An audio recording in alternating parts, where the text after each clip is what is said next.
Loué soit le précieux sang de notre Seigneur Jésus-Christ, le cœur immaculé de Marie. Poursuivons avec la deuxième semaine dans les méditations, la quatrième de cette formation, l'humilité avec le chanoine Beaudenon. Aujourd'hui, ce sera notre condition. Premier point, la nature de notre liberté. Deuxième point, nos mauvais penchants.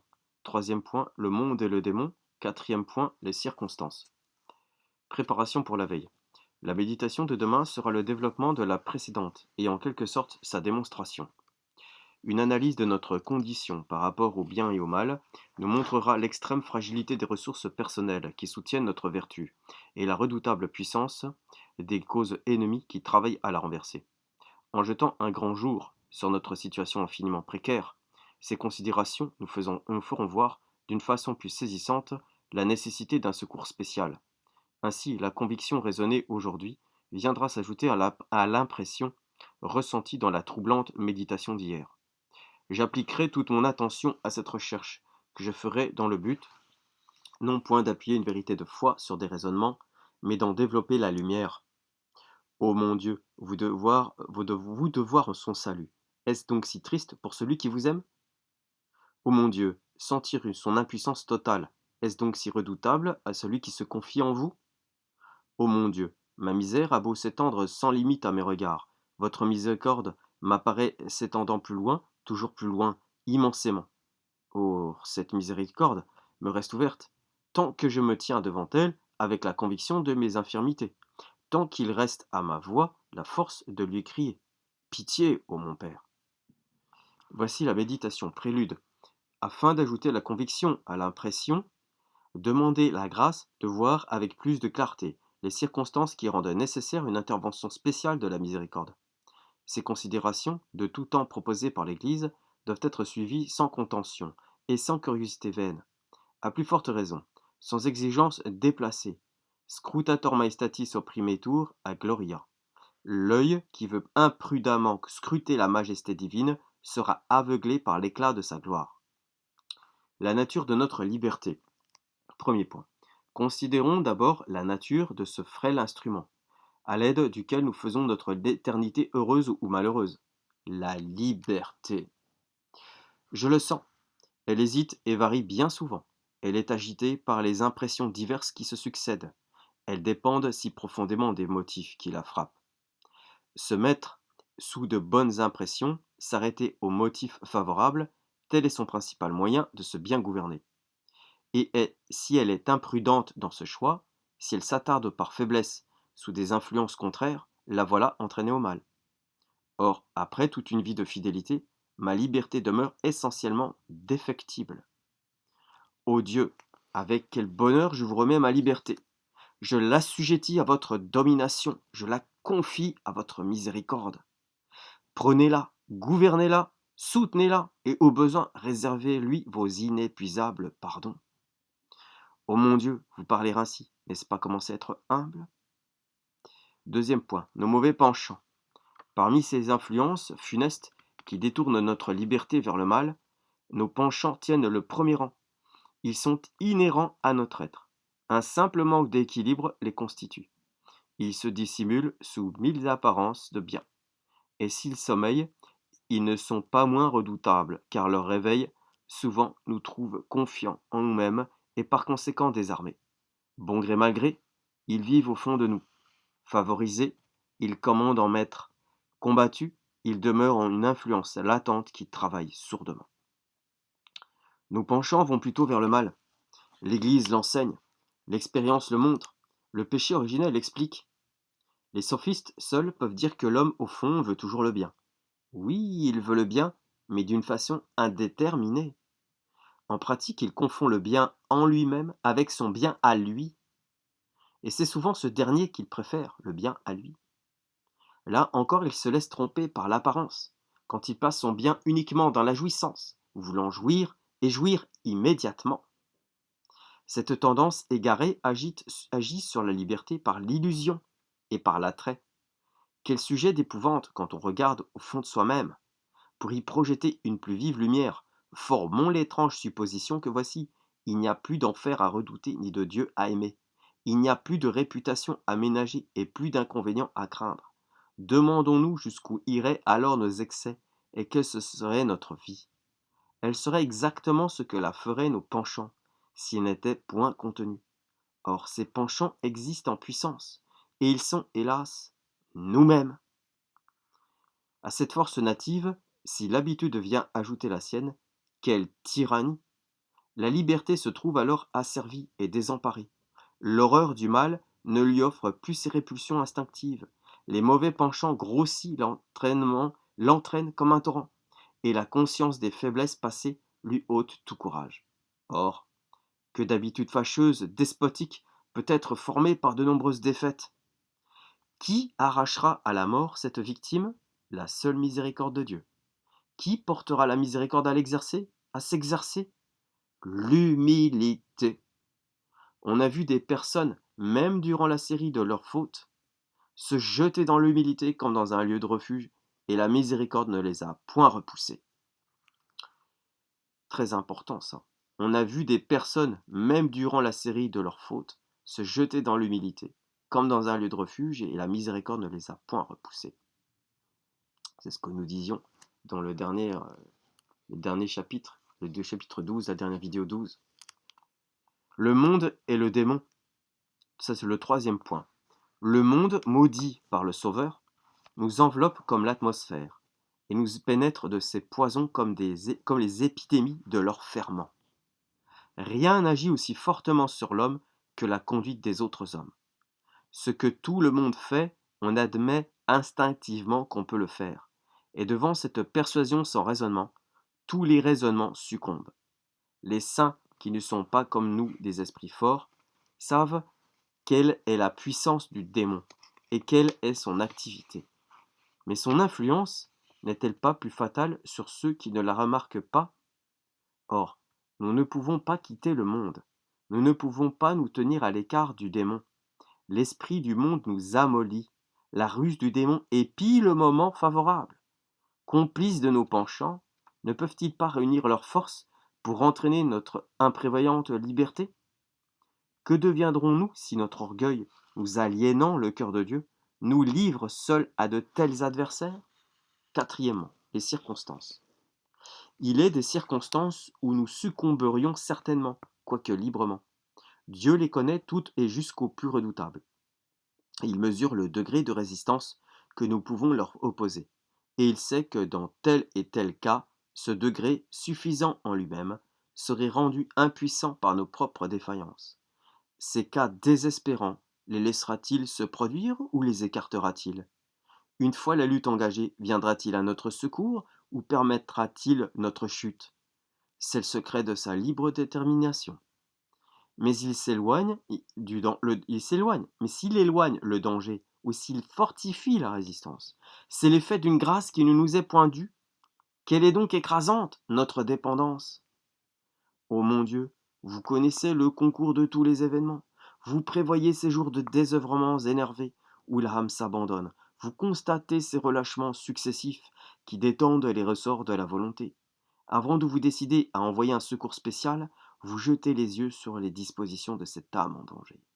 La voyez-vous humble et soumise, vous étendez la main, et elle est sauvée. La voyez-vous raidie par l'orgueil, vous détournez votre visage, et elle est perdue. Ô Dieu, ô Père, je n'ai point peur de vous, je n'ai peur que de moi, et je n'aurai point peur de moi si je me cache dans le sein de votre miséricorde. Oui, j'ai vu entrer et n'en plus sortir. J'en étudierai avec amour les lois bienfaisantes. J'y apprendrai à me faire doux, indulgent pour les autres, comme vous l'êtes pour moi, à me réclamer aucune estime d'excellence, à ne réclamer aucune estime d'excellence quelconque, à vous laisser la louange du bien qui d'ailleurs ne m'appartient pas. Toutes les peines de ma pauvre vie, tous les oublis, tous les dédains, toutes les déceptions, et jusqu'aux humiliations les plus profondes. Ô Dieu, ô Père, je les accepterai comme l'action réunie de votre justice et de votre miséricorde, comme l'agent providentiel de ma réhabilitation présente et de ma grandeur future.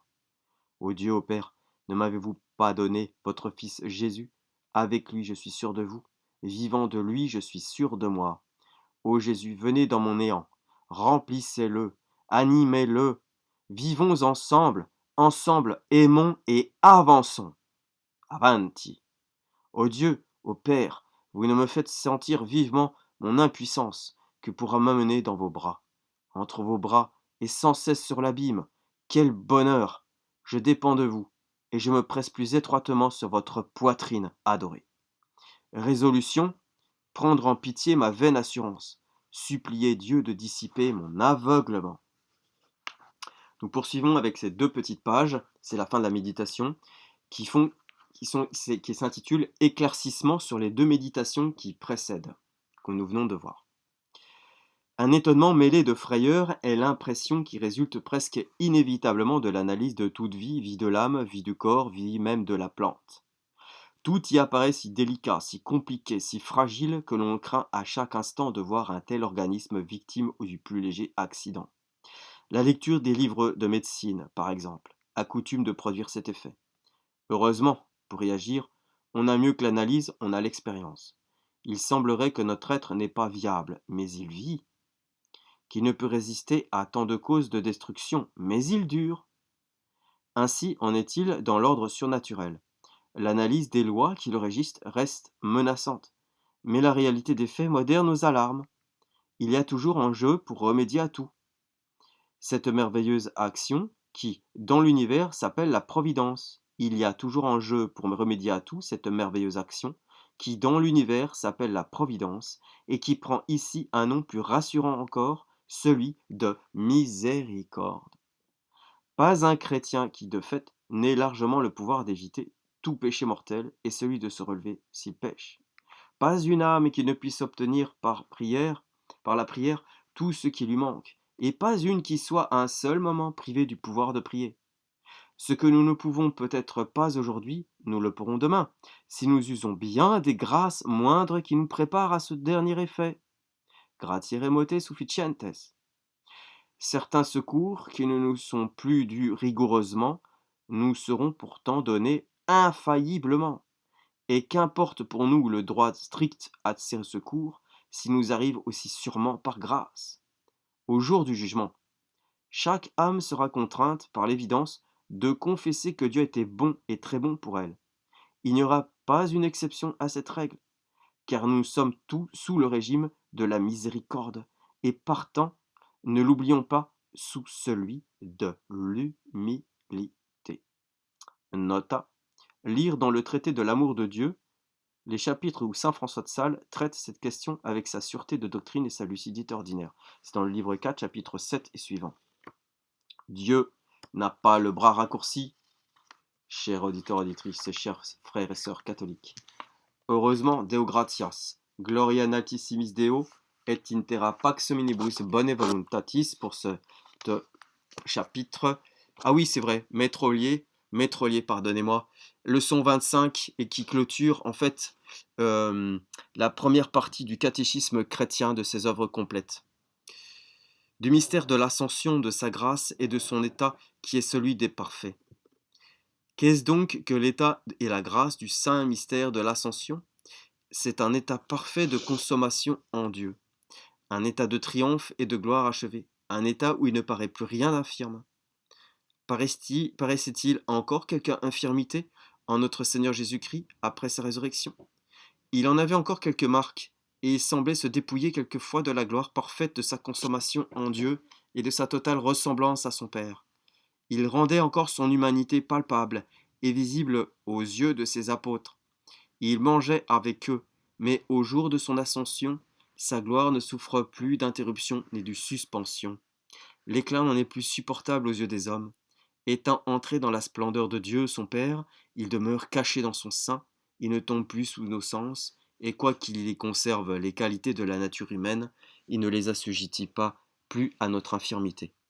Il y est esprit vivifiant, étant parfaitement en participation de la nature de son Père, glorieux, spirituel, tout-puissant, ce qui fait même qu'il envoie avec lui son Saint-Esprit, et qu'il participe à la fécondité du Père pour communiquer cet esprit au dehors, car comme le Verbe éternel est infiniment un avec son Père, par un principe intérieur et identique, produit le Saint-Esprit avec lui et en lui. De même, Jésus-Christ notre Seigneur, qui est extérieur à Dieu par sa nature humaine, en se réunissant à lui et entrant dans l'unité parfaite avec lui, produit le Saint-Esprit et avec lui l'envoie à ses apôtres. Et c'est en quoi consiste la merveille admirable du mystère de l'ascension. De là vient qu'une âme qui entre dans cet état de la divine ascension de notre Seigneur Jésus-Christ reçoit la participation de sa divinité, comme le chante l'Église Est elevatus in cielum et nos divitatis sue tribuet esse participies. Ah oui, c'est dans la préface de l'Ascension. C'est sa préfiguration, préface de l'Intention.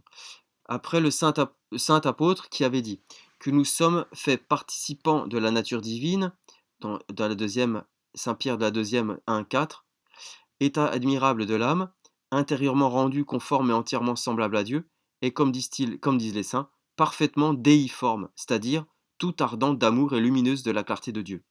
L'âme de cet état ne déchoit plus de l'union ou de l'unité en Dieu pour descendre à la bassesse de l'infirmité humaine. Vous ne la voyez plus épanchée en passion et en amour propre. Elle n'admet plus au-dedans d'elle-même la transformation en la créature. Elle ne laisse plus prendre racine en elle à l'amour des choses périssables, qui fait qu'on se transforme en la créature, qu'on se voit en elle et qu'on la voit en nous, et qu'ainsi on déchoit de cette parfaite ressemblance à Dieu et à Jésus-Christ monté au ciel, où étant transformé et consommé en son Père, il nous attire avec lui à la transformation et consommation en Dieu. C'est pourquoi il disait à Madeleine, Noli me tangere, ne me touche pas. Ne me touchez point, car je ne suis pas monté à mon Père. Saint Jean 20, 17. Attendez que je sois dans l'état où j'attirerai les âmes à mon Père et à la transformation et consommation en lui. C'est ce qu'il fait au très saint sacrement, où étant entré dans sa puissance, il consomme et transforme en lui les âmes. L'âme, dans l'état de la résurrection, doit craindre la tâche, et même l'approche des créatures, de peur de déchoir, de se laisser transformer en elles, et de devenir participante de leur être profane. L'état de la Sainte Ascension est donc l'état des parfaits? Oui, c'est l'état des âmes parfaites et consommées intérieurement en Dieu, dans l'être et dans la vie duquel elles sont passées par la vertu d'une union parfaite et très intime. Ô l'union admirable! Et oui, c'est pour cela que cette sainte ascension que notre Seigneur est appelée admirable, et qu'elle fait entrer les âmes dans un état de sainteté ineffable. Dites-moi encore quelque chose pour me donner le désir d'y parvenir. L'âme en cet état est impénétrable aux traits du monde. Elle n'est plus susceptible de l'imperfection des créatures. Elle est parfaitement séparée de l'être profane. Elle possède une paix et un repos divin. Elle est inébranlable dans son intérieur. Et c'est à une âme de cet état que l'on peut adresser hardiment ces paroles. Il ne vous arrivera point de mal, et aucun fléau n'approchera de votre tabernacle. Vous direz, ça c'est dans le euh, psaume 90, 10. Vous direz qu'elle est déjà, par une heureuse anticipation, dans la région de l'éternité. Cet état est un état de pureté admirable, où l'âme n'a plus de mélange avec l'être profane, ni plus d'épanchement sur lui. Elle peut voir autour de soi son vieil homme et sa chair se changer, s'altérer, mais toujours intime et toujours intérieure à elle-même, elle ne déchoit point de son état. Elle demeure ferme, elle fait même toujours de nouveaux progrès, et ce n'est qu'en sa chair que se trouve l'altération. Gloria natissimis Deo, et intera pax hominibus bone voluntatis.